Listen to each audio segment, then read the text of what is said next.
Bharatiya Janata party के सहयोग के कारण अगर वोट जाते हैं, मैं समझ सकता हूं कि हर राजनीतिक दल को वोटों की चिंता करनी है, मगर ये वोटों का खेल किस सीमा तक जाएगा, किस हद तक जाएगा? क्या इसके सामने देश हितों की उपेक्षा कर दी जाएगी? हम माइनॉरिटीज की बात करते हैं कि उन्हें पूरा संरक्षण मिलना चाहिए, बराबर का अवसर मिलना चाहिए, अधिकार होना चाहिए, तो हमें कहा जाता है कि हम जो कुछ कहते हैं उस पर आचरण नहीं करते। आखिर सदन में बातचीत हो सकती है, चर्चा हो सकती है, जिन प्रदेशों में हमारी सरकारें मिली है बनी है वहां आचरण हो सकता है, और आप हमें केंद्र में समय देकर देखो और हम सारी बातें अमल में लाकर दिखा देंगे। मगर ये मेरी समझ में नहीं आया कि जो सबसे बड़ी माइनॉरिटी है उसकी तो चिंता है, मगर जो 2% है, अभी बरनाला जी का दर्द आपने सुना,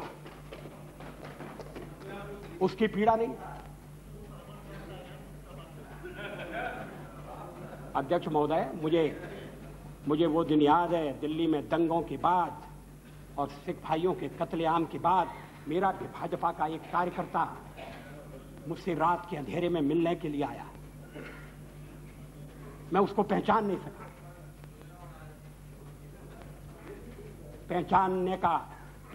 सका क्योंकि उसके बाल कटे हुए थे, उसके केश कटे हुए थे, दाढ़ी कटी हुई, केश कटे हुए थे। मैंने कहा तुम वही हो? तुमने ये क्या रूप बनाया? रात में क्यों आए हो? चुप कर क्यों आए हो? चोरी छिपे क्यों आए हो? कहा मैं दिन में आपके पास नहीं आ सकता, मैं केश धारण करके बाहर नहीं निकल सकता, इसलिए मैंने केशों की बलि चढ़ा दी है। मैंने दाढ़ी से भी मुक्ति मांग ली है और मैं रात को आया हूं आपके पास अपना दुखड़ा रोने के लिए, अपनी व्यथा रोने के लिए। उस समय हमने दिल्ली के सिखों की वकालत की थी, चुनाव में हमें घाटा हुआ। सिख विरोधी भावना भड़काकर कांग्रेस ने सत्ता किया, हमने ऐसा बात कभी नहीं किया।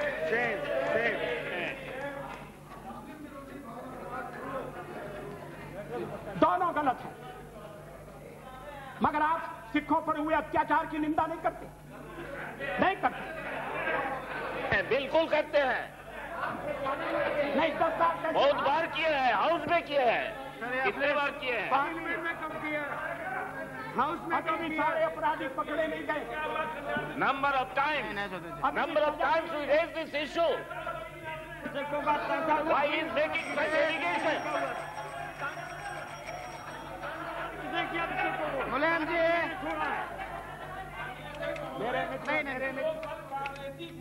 वही आज भाजपाई बन करके और इन्होंने सिखों को लखनऊ में लूटा। और वो ये बिल्कुल हम नाम please sit down, please sit down. चलो, मेरे मित्र श्री मुलायम सिंह जी इस मामले में न बोले तो ज्यादा अच्छा होगा। उनके शासनकाल में प्लीज सिट डाउन, उनके शासन जिस तरह से उत्तरांचल की मांग करने वाली महिलाओं के साथ जो दिल्ली प्रदर्शन के लिए आना चाहती थी, बलात्कार हुआ जो कोर्ट ने जिसकी पुष्टि कर दी है, उसके बाद मुलायम सिंह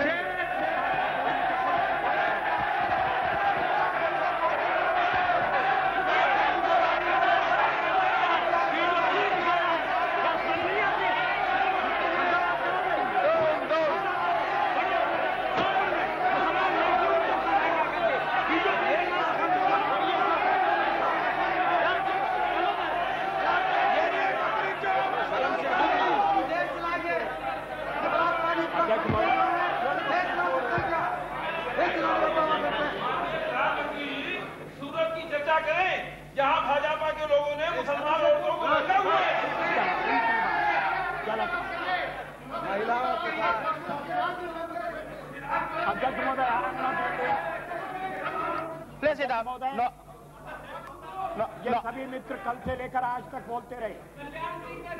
अब मेरी बारी आई है, तो ये मेरा मुंह बंद करना चाहते हैं, ये होने वाला नहीं है। और अगर संख्या बल के आधार पर ये करने का आप प्रयास करेंगे तो हमें सदन के बाहर ये विचारों की लड़ाई ले जाना पड़ेगी।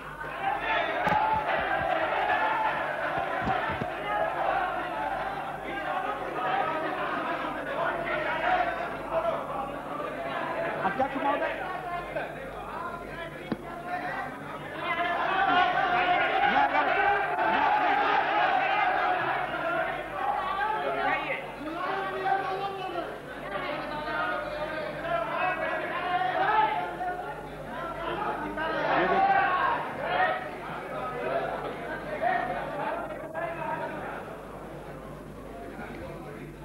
अध्यक्ष महोदय, मैं फिर प्लीज, जहां से मैंने आरंभ किया था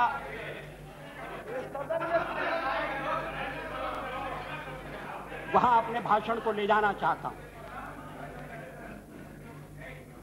देश में ध्रुवीकरण नहीं होना चाहिए, न सांप्रदायिक आधार पर, न जातीय आधार पर, न राजनीति ऐसे दो खेमों में बंटनी चाहिए कि जिनमें संवाद न हो, जिनमें चर्चा न हो। देश आज संकटों से घिरा है और ये संकट हमने पैदा नहीं किए। जब जब कभी आवश्यकता पड़ी संकटों के निराकरण में हमने उस समय की सरकार की मदद की है।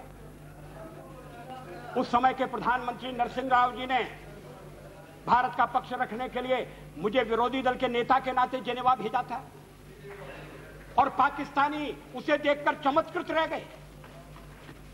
उन्होंने कहा कि ये कहां से आए हैं, क्योंकि उनके यहां विरोधी दल का नेता ऐसे राष्ट्रीय कार्य में भी सहयोग देने के लिए तैयार नहीं होता। वो हर जगह अपने सरकार को गिराने के काम में लगा रहता है। ये हमारी परंपरा नहीं है, ये हमारी प्रकृति नहीं है और मैं चाहता हूं ये परंपरा बनी रहे, ये प्रकृति बनी रहे। सत्ता का खेल तो चलेगा, सरकारें आएंगी जाएंगी, पार्टियां बनेंगी बिगड़ेंगी, मगर ये देश रहना चाहिए, इस देश का लोकतंत्र अमर रहना चाहिए। क्या ये आज के वातावरण में कठिन काम नहीं हो गया है? ये चर्चा तो आज समाप्त हो जाएगी, मगर कल से जो अध्याय शुरू होगा उस अध्याय पर थोड़ा गौर करने की जरूरत है। ये कटुता बढ़ना नहीं चाहिए। मैं नहीं जानता यूनाइटेड फ्रंट ने श्री देवेगौड़ा को किस आधार पर अपना चौथे नंबर का नेता चुना है। वो यूनाइटेड फ्रंट की फर्स्ट चॉइस नहीं थे, वो तो फोर्थ चॉइस थे। मगर जो इनकी फोर्थ चॉइस थे अब वो देश की फर्स्ट चॉइस होने वाले हैं। मैं समझ सकता था नहीं, और उसका कारण ये है अध्यक्ष महोदय, मुझे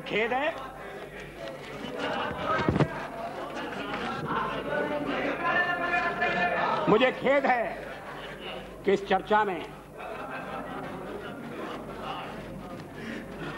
ऐसे संगठनों का नाम लिया गया, उन्हें यहां घसीटने की कोशिश की गई, जो स्वतंत्र संगठन है, जो अपने राष्ट्र निर्माण में, चरित्र निर्माण के काम में लगे। मेरा इरादा, मेरा उल्लेख आरएसएस से है। आरएसएस के विचारों से किसी का मतभेद हो सकता है, लेकिन आरएसएस पर जिस तरह के आरोप लगाए गए उन तरह के आरोपों की कोई आवश्यकता नहीं थी। और कांग्रेस पार्टी में और दलों में भी आरएसएस के रचनात्मक काम के लिए लोगों के दिलों में आदर है, सहयोग है।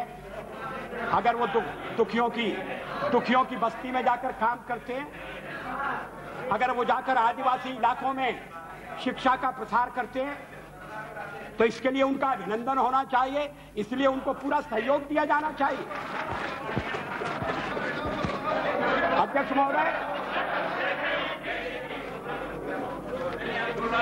और और यूनाइटेड फ्रंट में भी आप जिन्हें नेता बनाने जा रहे हैं श्री देवेगौड़ा जी, वो भी आरएसएस की अच्छाइयों से परिचित हैं और आरएसएस की प्रशंसा कर चुके हैं।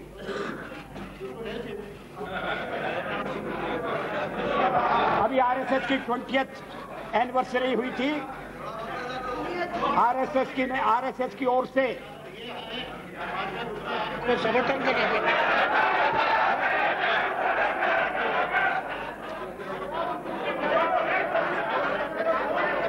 अध्यक्ष महोदय,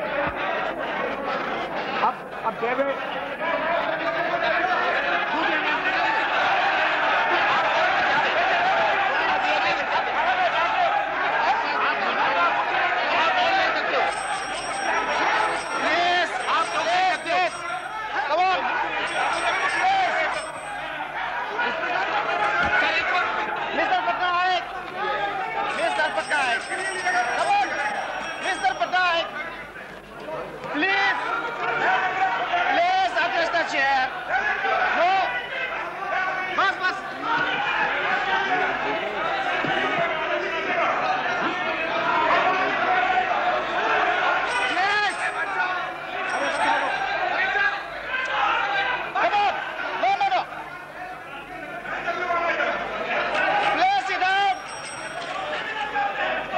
मैं अपने दल के सदस्यों से कहना चाहता हूं। हो गया भाई, हो गया। Enough, enough. No, it's enough.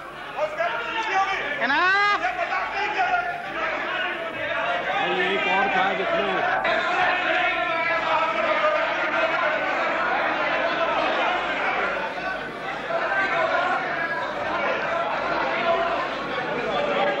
अध्यक्ष महोदय,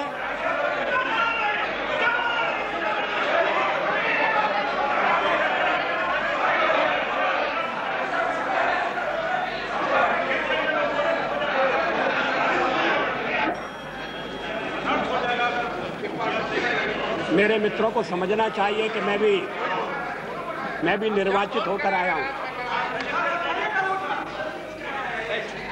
उन्हें यह भी समझना चाहिए कि मैं सबसे बड़ी पार्टी के नेता के नाते राष्ट्रपति महोदय द्वारा प्रधानमंत्री नियुक्त हुआ हूं। प्रधानमंत्री के निर्देश के कारण और निर्देश के आधार पर मैं विश्वास मत लेकर आया हूं। राष्ट्रपति, अब अगर चर्चा होती है और उसमें बिजू पटनायक जैसा वरिष्ठ नेता मुझे टोकता है। Please, Mr. Patnaik, you don't have to react for everything. Mr. Patnaik, you're the one of the senior most leaders of the country. Please, you don't have to react for everything. अध्यक्ष महोदय, मैं इस बात का उल्लेख कर रहा था कि इस देश में जो देशभक्त हैं, विवेकवान हैं और जो अंतःकरण से भारत का भला चाहते हैं, वो आरएसएस के संपर्क में आए हैं। वो जानते हैं कि संगठन देश हित की सेवा के लिए समर्पित है। और और मैं इसका ताजा उदाहरण देता हूं।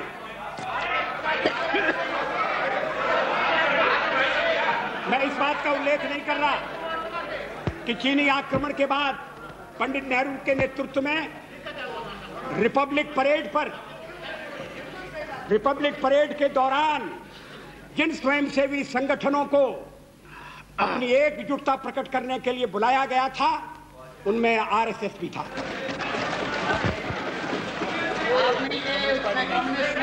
स्वर्गीय, उसमें कम्युनिस्ट नहीं थे। कम्युनिस्ट तो क्या भूमिका अदा कर रहे थे, मैं कहना नहीं चाहता।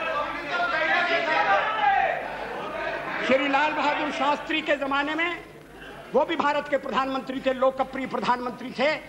जब देश पाकिस्तान के साथ हमारी लड़ाई हुई और उन्हें दिल्ली में कंट्रोल करने के लिए और ऐसे शिक्षित लोगों की आवश्यकता थी, तो आरएसएस के स्वयंसेवक यहाँ कंट्रोल करते थे, ट्रैफिक को कंट्रोल करते थे। किसी ने उन पर आपत्ति नहीं की।